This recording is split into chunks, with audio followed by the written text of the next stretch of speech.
tugas CGP pada modul 3.1 yaitu paradigma pengambilan keputusan kepala sekolah. Nah, ada beberapa tugas yang harus saya selesaikan, yaitu mewawancarai salah satu kepala sekolah yang ada di sekolah terdekat. Kebetulan saya meminta tolong, mohon bantuan untuk Bu Narti untuk dalam tugas ini. Ada beberapa pertanyaan yang harus Bu Narti jawab terkait tugas kami. Untuk tugas pertama yaitu selama ini bagaimana Bu Narti dalam mengidentifikasi kasus-kasus yang merupakan dilema etika atau rujukan moral. Kalau pengambilan keputusan yang dilema etika kan kaitannya dengan tata krama, termasuk apa tadi yang dilema moral ya, itu diidentifikasi dulu, bukan kebaikannya yang didapatkan, tapi dipilah resiko paling rendah yang nanti timbul. Jadi bukan seberapa besar yang didapatkan dari keputusan itu, tapi yang dipikirkan resiko terendahnya bagian mana, baru itu yang diambil keputusan. Lalu pertanyaan kedua, selama ini bagaimana Bu Narti dalam menjalankan sebagai kepala sekolah dalam pengambilan keputusan di sekolah Bu Narti, terutama untuk kasus-kasus di mana ada dua kepentingan yang sama-sama besar atau sama-sama mengandung nilai kebajikan. Ya itu tadi, kalau mengambil keputusan yang sama-sama ada kebaikannya, yang terutama dipikirkan itu ya resikonya itu. Kalau duanya sama-sama manfaatnya bagus, tapi kalau yang A misalnya resikonya terlalu tinggi, itu dipikirkan ulang. Tapi kalau ini resikonya rendah, dipilih yang resikonya rendah. Kalau misalnya dua pemilihan keputusan, tapi ternyata kalau ini yang diambil, contoh misalnya ada dua orang mendaftar di SDN 1 Jepul, sama-sama pintar, tapi yang satu rumahnya jauh dan itu resiko datang ke sekolahnya misalnya memakan waktu yang lama. Yang satunya nggak begitu terampil tapi dekat dengan sekolah. Ini hanya salah satu contoh. Kalau Bu Narti pilih yang tidak begitu terampil namun jarak rumah dengan sekolah itu dekat. Karena apa? Nanti memudahkan dalam menjalankan tugasnya. Itu hanya salah satu contoh. Ada beberapa contoh yang lainnya. Untuk pertanyaan ketiga, langkah-langkah atau prosedur seperti apa yang biasanya Bu Narti lakukan selama ini? Misalnya tentang pengambilan keputusan tersebut, prosedur dan langkah-langkahnya yang dilakukan itu seperti apa? Ya dipikirkan dulu, misalnya yang tadi ya tentang misalnya kurang satu tenaga pendidik dan itu tenaga pendidiknya GTT misalnya ada dua itu tadi, bagaimana kapasitasnya atau SDM-nya, kan bisa mencari informasi dari luar atau bisa juga dari persyaratan yang dia bawa. Salah satunya juga asalnya dari mana, bertempat tinggal di mana, termasuk kendaraan yang dipakai itu juga dipikirkan. Tapi ya itu tadi, tidak sekedar kemampuannya yang dipikirkan, latar belakang nanti kalau jauh berarti nanti kendalanya ke sekolah berapa jam, berapa menit. Kemudian kalau dengan honor yang terbatas, kira-kira yang bersangkutan itu kinerjanya bagaimana, ada nggak efeknya. Biasanya kalau ada dua GTT, yang satu menikah, yang satu belum menikah, saya lebih memprioritaskan yang belum menikah. Sebab kalau GTT nanti honornya yang terbatas, kalau yang sudah menikah tetap mempengaruhi. Pertanyaan yang kelima, hal-hal apa saja yang selama ini Bu Narti Narti anggap efektif dalam pengambilan keputusan pada kasus-kasus dilema etika? Kalau pengambilan keputusan paling bagus itu dibawa ke forum rapat dengan dewan guru. Kalau perlu dengan komite. Kan banyak masukan, otomatis beberapa orang akan memberikan masukan dan itu bisa dijadikan referensi untuk pengambilan keputusan. Lalu hal-hal apa saja yang selama ini merupakan tantangan dari Bu Narti dalam pengambilan keputusan pada kasus-kasus dilema etika itu? Nah, kalau di sekolah itu biasanya penerimaan siswa, penerimaan tenaga pendidik atau tenaga pendidikan yang kadang itu susah untuk mengambil keputusan itu. Ada yang membawa, misalnya sudah kuotanya penuh 56, ternyata ada satu lagi itu dulu misalnya dari keluarganya guru yang sudah pernah dari sini, nek mau diterima pada pendaftarannya sudah terlambat, sudah tutup, nek tidak diterima ada semacam rasa bersalah, tidak enak dan perasaan-perasaan yang lain. Makanya kan perlu dirapatkan. Nanti kan ada masukan dari tenaga pendidik yang lain dijadikan pertimbangan. Selanjutnya, hal-hal apa saja yang Bu Narti lakukan tatkala atau Bu Narti itu membuat jadwal tertentu bagaimana dalam penyelesaian kasus dilema etika? Apakah Bu Narti langsung menyelesaikan di tempat atau memiliki sebuah jadwal untuk menyelesaikannya? Lalu bentuk dan prosedur seperti apa yang Bu Narti jalankan? Kalau yang keputusannya itu tentang permasalahan yang sifatnya urgen atau darurat, ya saat itu juga harus segera diselesaikan. Tapi kalau sekiranya itu bisa ditunda, waktunya tidak harus hari itu diselesaikan, bisa dibawa ke forum rapat seperti yang Bu Narti ceritakan dari awal tadi, supaya tidak salah dalam hal mengambil keputusan. Lalu adakah seseorang atau faktor-faktor apa yang selama ini mempermudah atau membantu Bu Narti dalam pengambilan keputusan dalam kasus-kasus dilema etika itu? Ya, mempermudahnya yaitu tadi ada masukan dari berbagai pihak. Di samping juga kadang banyak belajar dari orang-orang yang sudah berpengalaman dalam mengambil keputusan, misalnya dengan KS lain yang sudah senior, sudah berpengalaman, atau pada orang yang bijak dalam mengambil keputusan. Jadi keputusan tidak semata-mata dari diri kita, bisa koordinasi atau menimba ilmu dari orang lain yang lebih berpengalaman. Selanjutnya, dari semua hal yang telah Bu Narti sampaikan kepada saya, pembelajaran apa yang dapat Bu Narti petik dari pengalaman Bu Narti selama ini menjadi kepala sekolah dalam mengambil keputusan dilema etika? Ya, pembelajarannya Bu Narti secara pribadi membiasakan diri kita untuk mengambil keputusan itu tidak berdasarkan tidak enak hati, tapi berdasarkan kebijakan secara umum. Bukan berarti mengambil kebijakan enggak enak karena itu anaknya guru, enggak enak itu karena keluarganya si A. Jadi berusaha menjadi orang bijak supaya orang lain itu merasa diperlakukan sama dan punya hak yang sama. Bu Narti, terima kasih untuk waktunya telah membantu saya dalam menjawab beberapa pertanyaan wawancara yang ada di modul 3.1. Terima kasih untuk waktunya dan doakan saya semoga saya juga bisa belajar di modul 3.1 ini sesuai dengan beberapa masukan-masukan dari beberapa kepala sekolah yang ada di lingkungan tempat tinggal saya, Bu.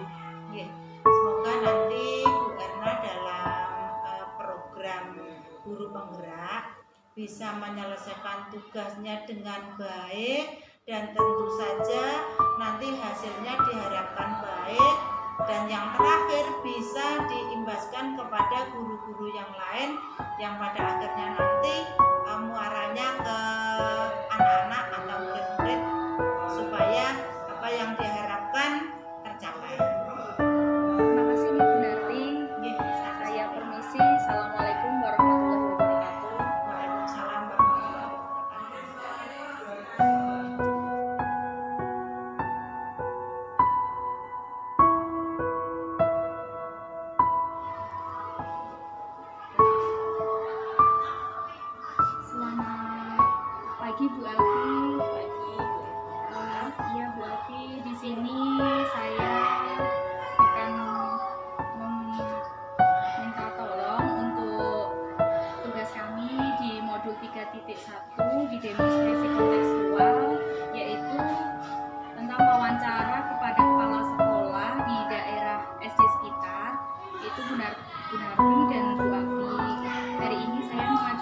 selama ini bagaimana Bu Alfi dapat mengidentifikasi kasus-kasus yang merupakan dilema etika dan rujukan moral?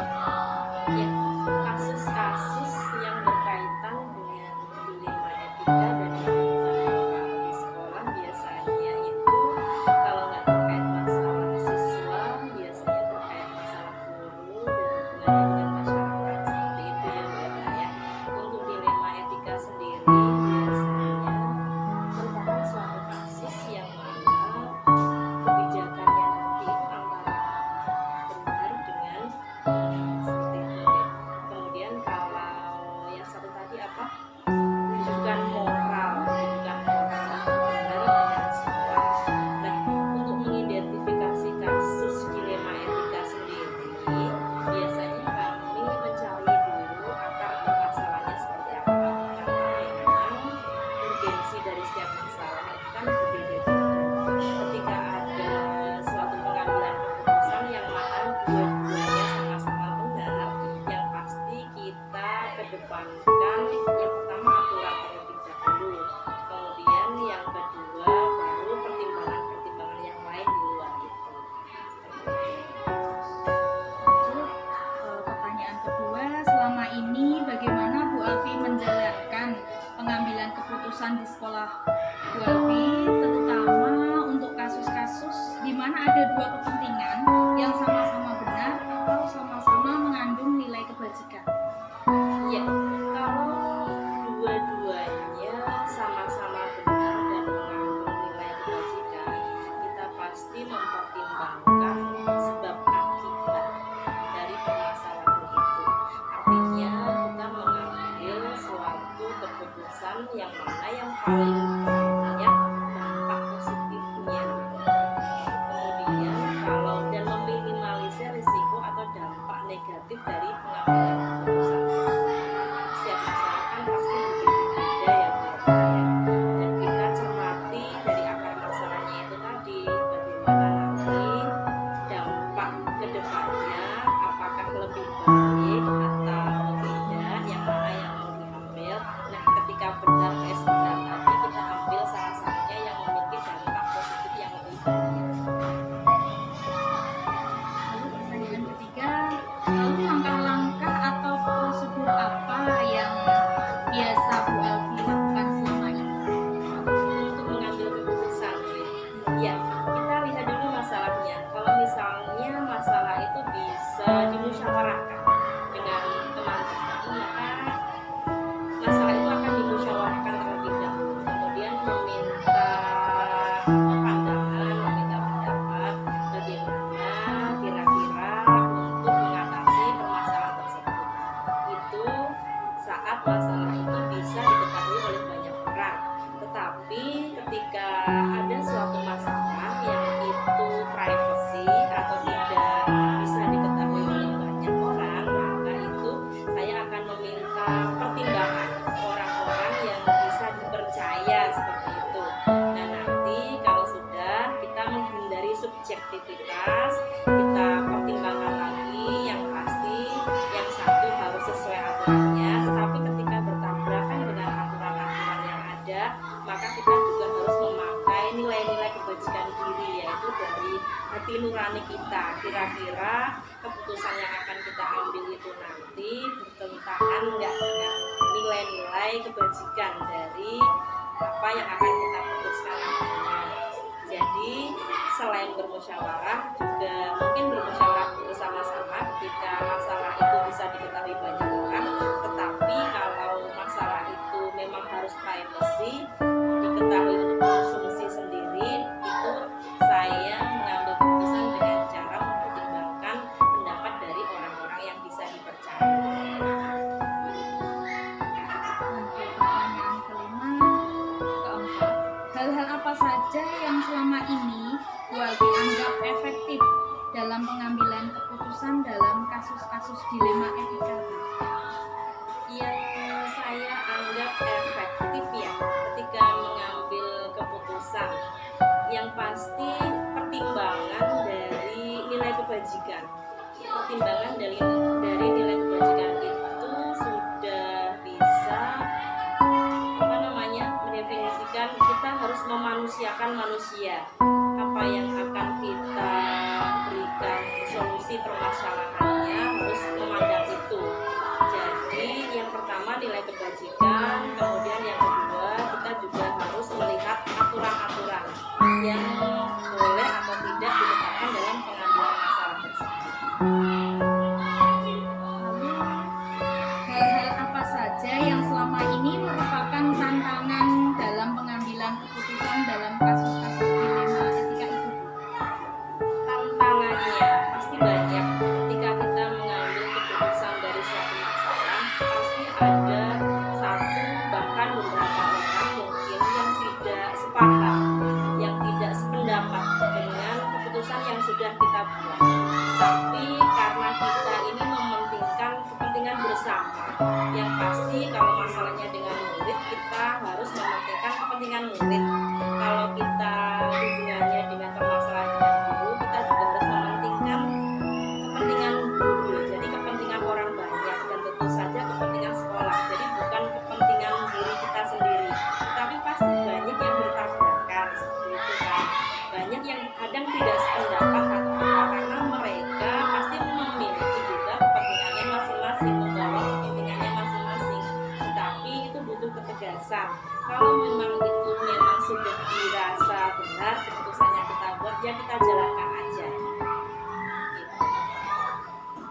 Lalu apakah Bu Alfi memiliki sebuah tata cara atau jadwal tertentu dalam sebuah penyelesaian kasus dilema etika? Apakah Bu Alfi itu langsung menyelesaikan di tempat atau memiliki sebuah jadwal untuk menyelesaikannya? Bentuk atau prosedur seperti apa yang Bu Alfi jalankan?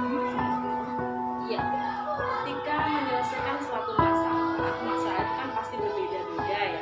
Ketika ada masalah yang harus diselesaikan saat itu juga, ya itu harus diselesaikan dengan cepat mungkin, harus selesai dengan cepat saat itu juga. Tetapi ketika ada suatu permasalahan yang itu tidak bisa diselesaikan dengan cepat, artinya kita butuh mengetahui dulu akan permasalahannya apa, kemudian mengidentifikasi masalah tersebut. Nah itu nanti saya berikan suatu tenggat waktu.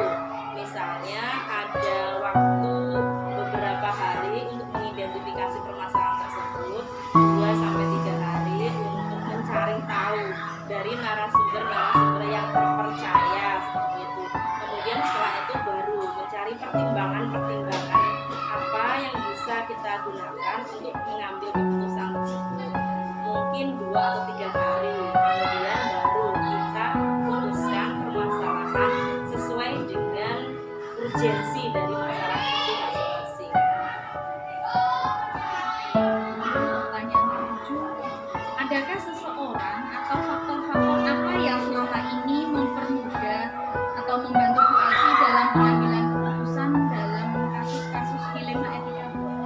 Iya, untuk mengambil keputusan dalam kasus-kasus dilema etika, biasanya saya lebih percaya pada guru-guru yang mungkin sudah berpengalaman atau sudah senior untuk membantu saya memberikan sebuah pertimbangan-pertimbangan. Karena menurut pertimbangan saya, mereka itu sudah banyak makan asam garam dalam kehidupan, kemudian mereka juga sudah memiliki pemikiran yang lebih bijaksana. Nah itu bisa saya gunakan sebagai pertimbangan dalam mengambil keputusan ketika ada suatu permasalahan yang berkaitan dengan dilema etika tadi.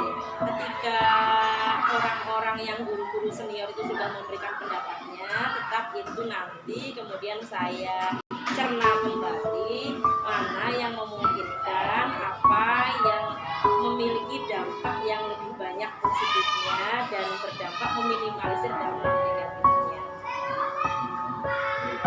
Ini Bu Alfi, dari pertanyaan-pertanyaan di atas tadi yang telah disampaikan Bu Alfi, pembelajaran apa yang menurut Bu Alfi dari pengalaman Bu Alfi mengambil keputusan dilema etika?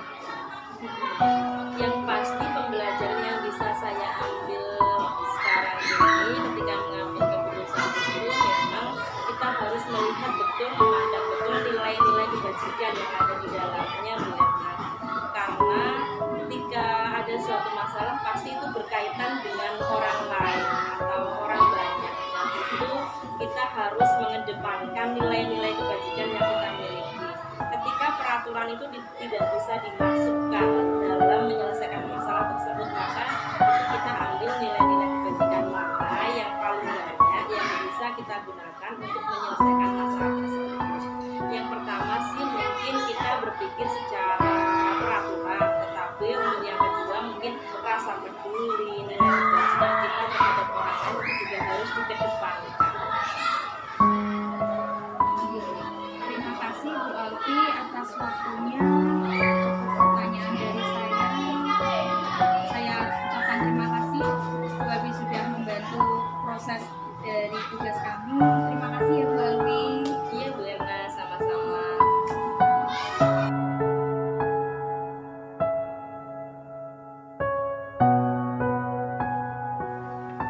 Assalamualaikum warahmatullahi wabarakatuh. Bu Indri. Waalaikumsalam. Mohon waktunya, di sini saya mendapat tugas di modul 3.1 yaitu tentang pengambilan keputusan kepala sekolah, yang saya harus mewawancarai salah satu kepala sekolah yang ada di lingkungan sekolah saya. Ada beberapa pertanyaan diri ini yang saya ajukan nanti kepada jenengan. Mohon untuk kesediaannya menjawab, ya. Siap, insya Allah saja dengan sebaik-baiknya Bu Erna. Soal yang pertama, selama ini bagaimana Bu Indri dalam mengidentifikasi kasus-kasus yang merupakan dilema etika atau bujukan moral? Oke, kalau ada permasalahan seperti itu, nanti kami pilah-pilah dulu manakah yang harus kami tangani lebih dulu, yang urgent dan yang penting terlebih dahulu, dan setelah itu nanti baru permasalahan atau dilema lain yang juga perlu ditangani. Karena di sekolah itu mungkin tidak di sekolah saya saja, di sekolah lain pun juga sama, pasti ada dilema permasalahan yang kategorinya ada yang sedang dan berat ya. Jadi kita tangani dulu kasus yang termasuk kategori berat tersebut. Karena di zaman sekarang kita tahu murid sekarang itu sungguh luar biasa. Beliau-beliau itu memang pendidikannya juga tidak kalah dengan guru, jadi banyak sekali kritik, banyak sekali saran yang mungkin memberi masukan ke kita, juga tidak mengurangi mereka tetap karena kita juga baik, tetapi juga hal itu juga banyak menimbulkan permasalahan. Tapi kita harus ada komunikasi dengan wali murid dan dengan warga yang ada di sekolah. Begitu Bu Erna. Soal nomor 2, selama ini bagaimana Bu Indri dalam menjalankan pengambilan keputusan di sekolah Bu Indri, terutama untuk kasus-kasus di mana ada dua kepentingan itu yang sama-sama benar atau sama-sama mengandung nilai kebajikan? Dalam mengambil keputusan selama ini di sekolah itu yang mengandung nilai-nilai kebajikan, ya, itu kita lebih memprioritaskan pada kasus yang dampak positifnya kepada warga sekolah, terutama pada murid-murid saya, pada peserta didik kami, apalagi dalam proses pembelajaran. Karena itu dampak positif yang sangat berarti karena kita di lingkungan sekolah, siapa warga yang sangat kita ayomi, yaitu anak-anak kita. Jadi itu yang dampak positif yang harus kami prioritaskan, karena anak-anak adalah yang terdepan, anak-anak yang terutama bagi kami di dunia pendidikan. Begitu Bu Erna. Selanjutnya pertanyaan, langkah-langkah atau prosedur seperti apa yang biasa Bu Indri lakukan selama ini? Langkah-langkah yang saya lakukan jika ada permasalahan, dilema yang terjadi di lingkungan sekolah itu, saya tidak mengambil keputusan sendiri, saya tetap memberikan kesempatan dan kita bermusyawarah dengan rekan sejawat, dengan teman-teman guru, kita bermusyawarah Bu Erna, karena mengambil keputusan itu lebih bijaksana, lebih mungkin menghasilkan yang terbaik itu kalau kita musyawarah. Mungkin saya juga bisa mengambil keputusan sendiri, tetapi alangkah keputusan keputusan itu bisa kita pertanggungjawabkan bersama kalau kita musyawarah dulu. Dan mungkin apa yang tidak ada di pikiran saya, di teman saya ada. Seperti ini gimana Bu? Gini. Jadi komunikasi ya, tapi kita bermusyawarah, mengambil mengambil jalan yang terbaik dengan kasus ini seperti apa, harus seperti apa kita, karena kita di lingkungan sekolah kita jadi bersama-sama dengan teman-teman sejawat dengan rekan kerja begitu Bu Eni. Lalu hal-hal apa saja yang selama ini Bu Indri anggap efektif dalam pengambilan keputusan dalam kasus-kasus dilema etika? Hal-hal yang saya anggap efektif dalam pengambilan keputusan yaitu seperti tadi kita musyawarah, kita berkolaborasi dengan teman sejawat, karena kita satu keluarga jadi tidak bisa kita menyampaikan mereka karena mereka menjadi bagian dari kita di lembaga ini, di satuan pendidikan ini. Jadi kolaborasi yang indah yang harus kita bina ya, agar semuanya itu berjalan dengan baik dan nyata. Dan keputusan itu insya Allah kalau kita ambil dengan kolaborasi akan membuahkan hasil yang terbaik. Selanjutnya, hal-hal apa saja yang selama ini merupakan tantangan Bu Indri dalam pengambilan keputusan pada kasus-kasus dilema etika tersebut?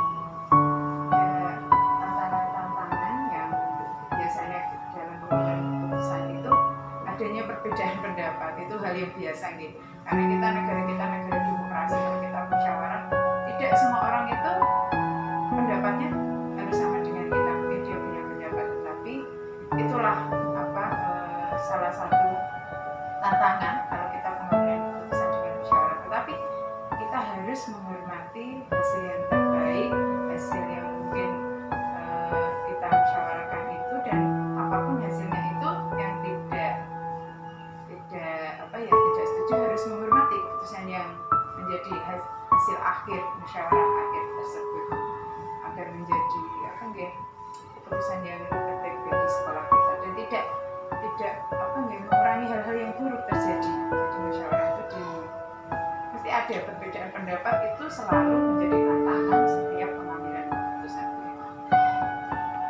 Lalu apakah Bu Indri memiliki sebuah tata cara atau jadwal tertentu ini Bu dalam menyelesaikan kasus dilema etika? Apakah Bu Indri langsung menyelesaikan di tempat atau memiliki sebuah jadwal untuk penyelesaiannya? Untuk prosedur seperti apa yang Bu Indri lakukan? Ya, pengambilan keputusan itu bagi saya bukan hal yang instan cepat gitu ya. Kita harus memikirkan baik buruknya, nanti efeknya seperti apa ke depannya. Jadi paling enggak kita ada pertemuan 2 atau 3 kali dalam forum rapat itu, kita bahas kembali kasus itu, kita musyawarahkan kembali. Jadi tidak hanya sekali saja, minimal 2 atau 3 kali lah kita mengadakan kegiatan dalam forum rapat itu. Tujuannya apa? Biar kita mendapatkan hasil keputusan yang terbaik, agar tidak terjadi hal-hal yang tidak kita inginkan. Itu Bu Ena. Selanjutnya, adakah seseorang ini Ibu atau faktor yang selama ini mempermudah dan membantu Bu Indri itu dalam pengambilan keputusan dalam kasus-kasus dilema etika? Yang menjadi faktor yang mempermudah saya dalam pengambilan keputusan itu rekan-rekan guru. Di sini ada yang senior, jadi kita ajak berkomunikasi dulu, kita ajak musyawarah. Jadi beliau itu banyak memberikan masukan, banyak memberikan pandangan-pandangan seandainya seperti ini gimana. Jadi nanti beliau kan berpengalaman mungkin ya, jadi banyak memberikan masukan ke kita. Juga rekan-rekan teman kepala sekolah juga banyak memberikan mungkin masukan ini. Tetapi yang terpenting adalah teman kita yang dalam satu satuan pendidikan ini, ada teman senior juga. Tapi tidak berarti teman-teman yang tidak senior itu yang mungkin guru-guru muda itu tidak bisa memberikan masukan. Tetapi karena yang senior itu banyak pengalaman, mereka sudah banyak di dunia pendidikan sudah lama, jadi bisa memberikan masukan-masukan tentang keputusan kasus-kasus dilema tadi. Gitu. Lalu dari semua hal yang tadi yang telah disampaikan Bu Indri, pembelajaran apa sekarang yang dapat Bu Indri petik dari pengalaman Bu Indri selama ini menjadi kepala sekolah dalam pengambilan keputusan dilema etika? Iya. pembelajaran yang bisa saya petik dari pengambilan keputusan ini yaitu saya harus banyak pribadi saya harus bisa menjadi pribadi yang baik, jadi bisa keputusan yang bijaksana, dan saya juga harus belajar banyak referensi kalau terjadi seperti ini harus seperti apa, jadi saya juga harus lebih banyak belajar menjadi pribadi yang lebih baik lagi, dan juga mencari referensi tentang kalau kepala sekolah menghadapi seperti ini harus seperti apa, karena itu kan terjadinya tidak terduga. Jadi sebelum itu kita harus banyak mencari referensi keterampilan kita menjadi kepala sekolah, karena kasus-kasus seperti apa pasti kita uji setelah pendidikan kita, gitu Bu Erna. Demikian paparan yang sudah saya tanyakan dan alhamdulillah sudah dijawab dengan baik. Matur nuwun atas waktunya, dan semoga kita bisa menjadi lebih baik dari hal-hal yang lebih baik ya Bu. Ya, Matur nuwun. sama-sama Bu Erna, sukses untuk kita semua. Wassalamualaikum. Waalaikumsalam warahmatullahi wabarakatuh.